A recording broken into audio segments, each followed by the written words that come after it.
Death. It's coming. Who knows when? And it's fine, as long as you've used your time wisely. Better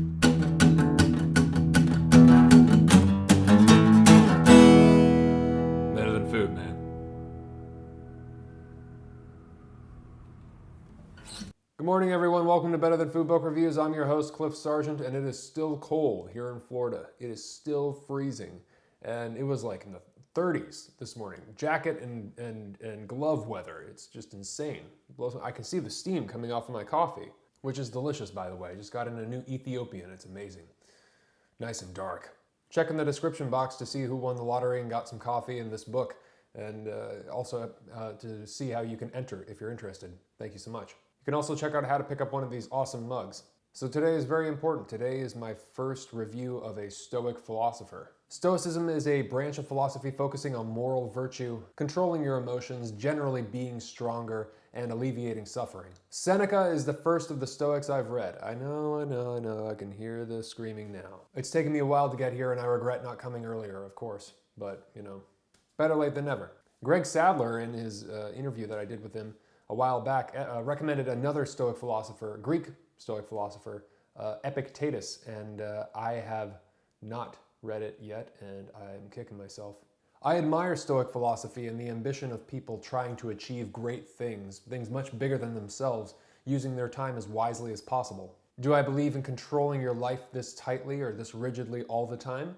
No, not necessarily. Like everything, there is a balance. But do I believe that you need to have firm control over your time and your life if you are going to achieve great things? Things that are extremely difficult and very worthwhile? Absolutely. 100%. There's no way you can get around it. You have to be diligent and you have to take control. Basically, if you're looking to get your shit together, use your time wisely, stop procrastinating, which, let's not kid ourselves, to some degree we all are, then this book is for you. It's ancient wisdom that directly applies to your life, right here, right now. That's the beauty of it. It's never not going to be useful. And it's a very fast read. I'm talking like an hour with a crazy high return on investment. So let's get to it. Seneca the Younger, or just Seneca, was a Roman philosopher whose published works include moral essays and letters. This was written around 49 AD. He was an advisor to the Roman Emperor Nero. Not an easy job, from what I've skimmed over, as he was then later accused of being part of an assassination attempt on the emperor during something called the Pisonian Conspiracy. And I know my Roman history is basically nil, and so this is all extremely interesting to me. So if anybody has a comprehensive, it's probably several books that they'd like to recommend, because it's just this seems really vast, but any recommendations on this history would be graciously accepted. So after he's accused of this, and we don't know if he was actually involved or not, Nero orders him to kill himself, which Seneca did. Reminds me of Socrates. So, sad ending. I just wanted to give a little bit of context, because I'm sure we will revisit Seneca down the road. For today, De Brevitate Vitae, on the shortness of life. It's a letter to a man named Paulinus, who was related to Seneca's wife, might have been his father-in-law. A letter detailing Seneca's thoughts about how so many people waste their lives so that by the time they get into old age, when they're on their deathbed, they feel like they're just ready to start living. Like just now. They just realize they're ready. And it's perfectly comprehensible. It's very, very easy to read. Why do we complain of nature? She has shown herself kindly. Life, if you know how to use it, is long. But one man is possessed by an avarice that is insatiable, another by a toilsome devotion to tasks that are useless. One man is besotted with wine, and another is paralyzed by sloth. One man is exhausted by an ambition that always hangs upon the decision of others. Another, driven on by the greed of the trader, is led over all lands and all seas by the hope of gain. Some are tormented by a passion for war, and are always either bent upon inflicting danger upon others or concerned about their own. Some there are who are worn out by voluntary servitude, in a thankless attendance upon the great. Many are kept busy either in the pursuit of other men's fortune or in complaining of their own. Many, following no fixed aim, shifting and inconstant and dissatisfied, are plunged by their fickleness into plans that are ever new. Some have no fixed principle by which to direct their course, but fate takes them unawares while they loll and yawn. So surely does it happen that I cannot doubt the truth of that utterance which the greatest of poets delivered with all the seeming of an oracle. The part of life we really live is small.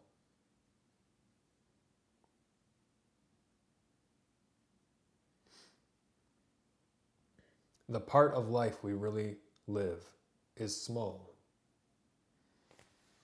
So if that's frightening to you, good. Let that push you into planning and appreciating every single day and decisively getting the most out of it, or the most out of the days that you choose. There's a Patron-only review of a book that actually gives you some tools to do this very effectively that I'm going to post in a few days. So if you want to check that out, you can head over to patreon.com/books-are-better-than-food and donate $1 or more so you can get access to the Patron exclusive reviews.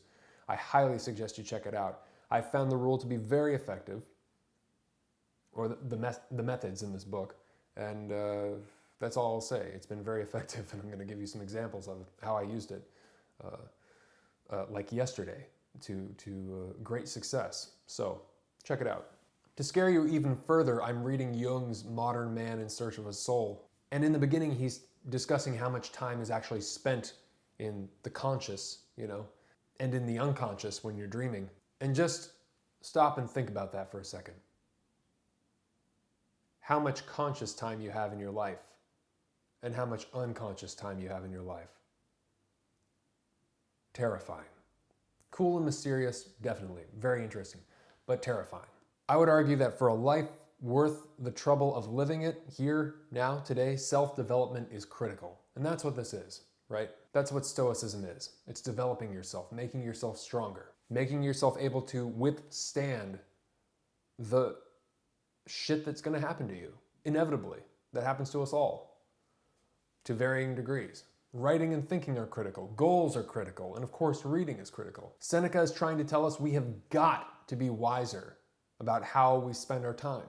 No one is to be found who is willing to distribute his money. Yet among how many does each one of us distribute his life? In guarding their fortune, men are often close-fisted. Yet, when it comes to the matter of wasting time, in the case of the one thing in which it is right to be miserly, they show themselves most prodigal.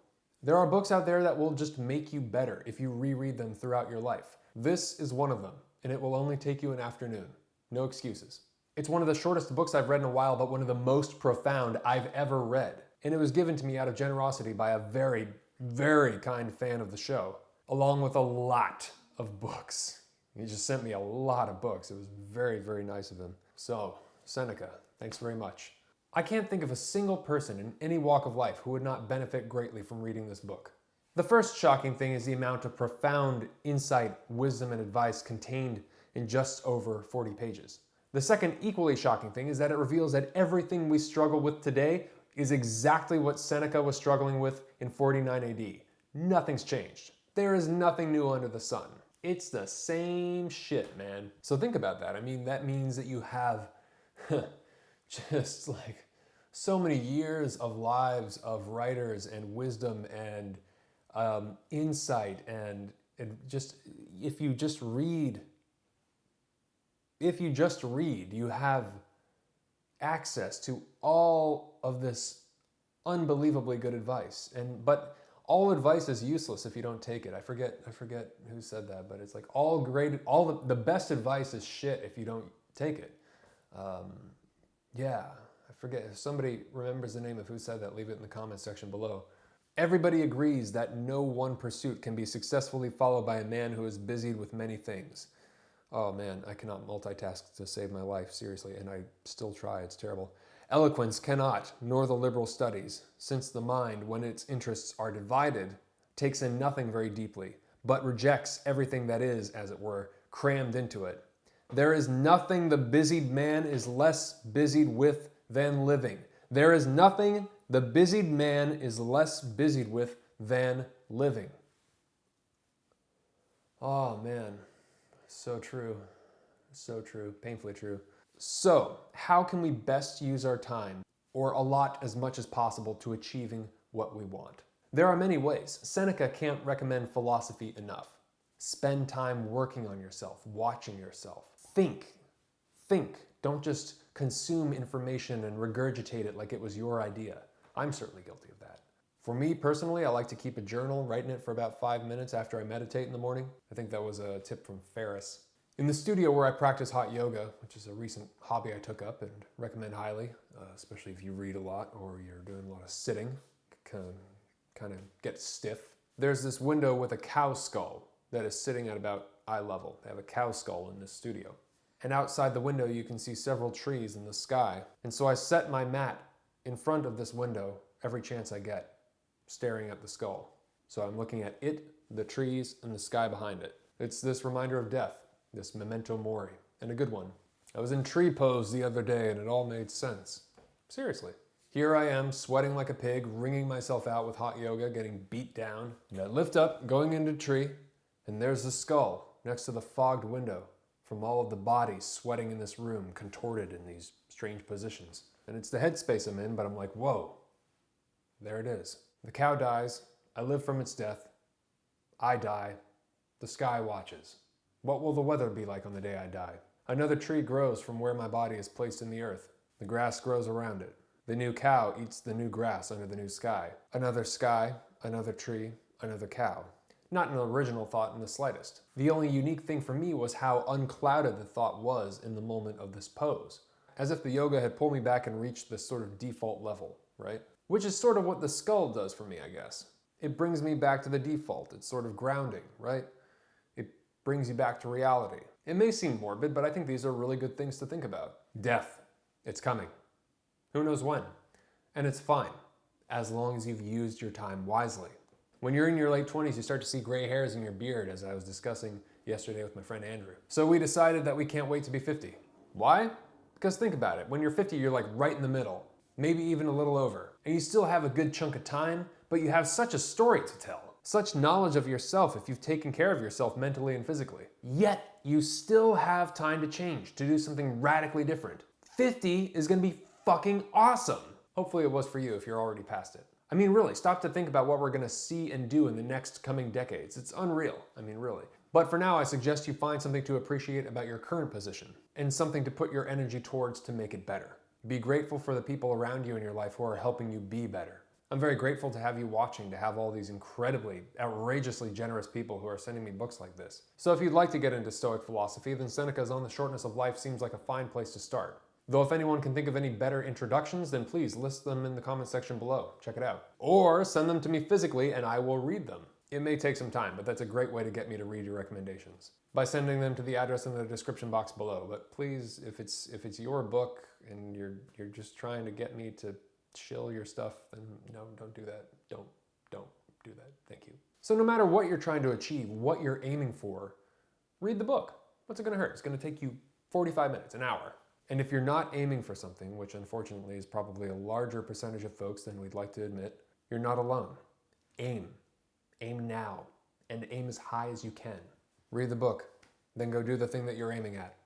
There's no time. No time. None. But like I said before, quoting whoever said it, all the best advice is worthless if you don't take it. So, coffee drawing. All right, who's going to get Seneca's On the Shortness of Life in a bag of coffee roasted by yours truly? Let's see, let's find out. That's how this works. If you donate $5 or more per video to the show on patreon.com/books are better than food, then I place your name in this mason jar. Whoever is drawn for each review gets a bag of coffee and whatever book I'm reviewing. Oh, hey, Dane S. Thanks a bunch, Dane. Really appreciate it. Gonna send you Seneca and some coffee coming your way. If you'd like to support the show by picking up one of these awesome mugs, which serve as a very nice memento mori in themselves, you can head to the description box below to find out more about that. So thank you very much. And always remember life is far too short to read bullshit. That's what I almost forgot. Always remember life is far too short to read bullshit. And bundle up out there wherever you are. It's cold all over. It's cold out there, man. Colder than a well-digger's ass, as Tom Waits would say. God, there's like so much. I just want to turn the camera and show you all these great books I have, and people have been asking me to do that, but I don't want to do it because it's like then you know what I'm gonna review, and if I don't do it, then I have to. I like to be a little bit flexible. You know, I like to allow for a little bit of open. You know, I like the ability to be spontaneous with the show sometimes, to really just like go for it.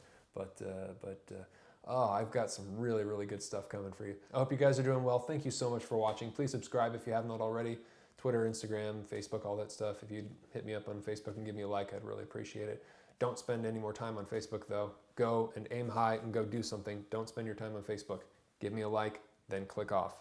Use that Stay Focused app. That's really, really helpful. Stay focused. That has blocked off Twitter and Facebook for me. It's really important. They're so insidious. And in this Patron Only review that I'm going to upload in the next few days, there's this book that discusses why social media is such a vampire and why it's so effective. It's designed to be addictive, right? It's designed to have you on there as much as possible so you can get your dopamine fix. And so there are steps you can take to remove yourself from it and be more productive, which is what I am trying to do, which is what I highly suggest you try to do as well. Always remember, life is far too short to read bullshit. Take care, stay warm, and have a great night. Talk to you soon. Ciao.